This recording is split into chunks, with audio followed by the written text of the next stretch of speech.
দেখতে পাচ্ছেন আমি লতি দিয়ে চিংড়ি মাছ রান্না করছি। তো কিভাবে রান্না করলাম সেটাই আপনাদেরকে দেখাবো।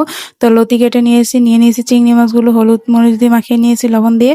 তো এখন আমি চুলোতে একটা প্যান বসিয়ে দিয়ে কড়াই বসিয়ে দিলাম। তো কড়াইতে এখন আমি তেল দিয়ে দিয়েছি পরিমাণ মতো।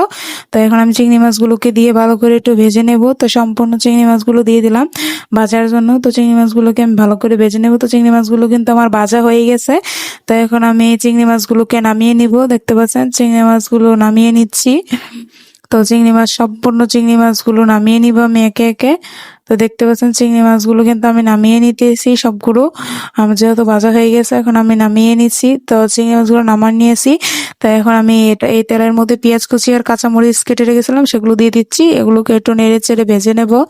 তো দেখতে পাচ্ছেন নেড়ে চেড়ে কিন্তু আমি এগুলো একটু ভেজে নিচ্ছি। এখন আমি আবার পরিমাণ মতো আর অল্প একটু তেল দিয়ে দিচ্ছি, কারণ তেলটা একটু কম ছিল তার জন্য আবার একটু তেল দিয়ে দিলাম। তো দেখতে পাচ্ছেন এগুলোকে এখন আমি একটু নেড়ে চেড়ে নিচ্ছি, একটু নেড়ে চেড়ে ভেজে নেব। দেখতে পাচ্ছেন এখন পেঁয়াজটাকে একটু ভালো করে ভেজে নিচ্ছি। তার সাথে আমি এখন দিয়ে দিব আদা রসুন বাটা আর পেঁয়াজ বাটা। তো এগুলোকে দিয়ে একটু নেড়ে চেড়ে ভালো করে ভেজে নেব। আদা রসুন বাটার পেঁয়াজটা দিছি কারণ আপনার এটা একটু ভালো করে ভাজতে হবে তার জন্য। তো দেখতে পাচ্ছেন এটা ভাজার জন্য দিয়ে দিলাম। তো প্রায় কিন্তু ভাজা শেষ। এখন আমি পরিমাণ মতো পানি দিয়ে দিচ্ছি। পানি দিয়ে বাকি মশলাগুলো অ্যাড করে দিছি। হলুদের গুঁড়ো, মরিচের গুঁড়ো, ধনের গুঁড়ো, লবণ সম্পূর্ণ মশলাটা দিয়ে দিছি। এখন দেখতে পাচ্ছেন মশলাটা কিন্তু কষানো হয়ে গেছে আমার। তো এখন আমি দিয়ে দিব কেটে রাখা লতিগুলো। তো ধুয়ে পরিষ্কার করে রেখেছিলাম এই লতিগুলো দিয়ে দিচ্ছি। লতিগুলো দিয়ে একটু নেড়ে চেড়ে ভালো করে একটু মিশিয়ে নেব।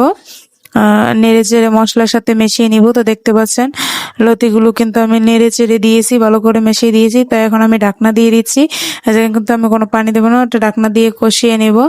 তো দেখতে পাচ্ছেন লতিগুলো কিন্তু আমি ঢাকনা দিয়ে রেখে রেখেছিলাম। এখন ঢাকনাটা উঠে একটু নেড়ে চেড়ে দিচ্ছি যাতে একটু সিদ্ধটা হয়। তা নেড়ে চেড়ে দিচ্ছি দেখতে পাচ্ছেন। তো এখন আমি আবার ঢাকনাটা দিয়ে দিচ্ছি।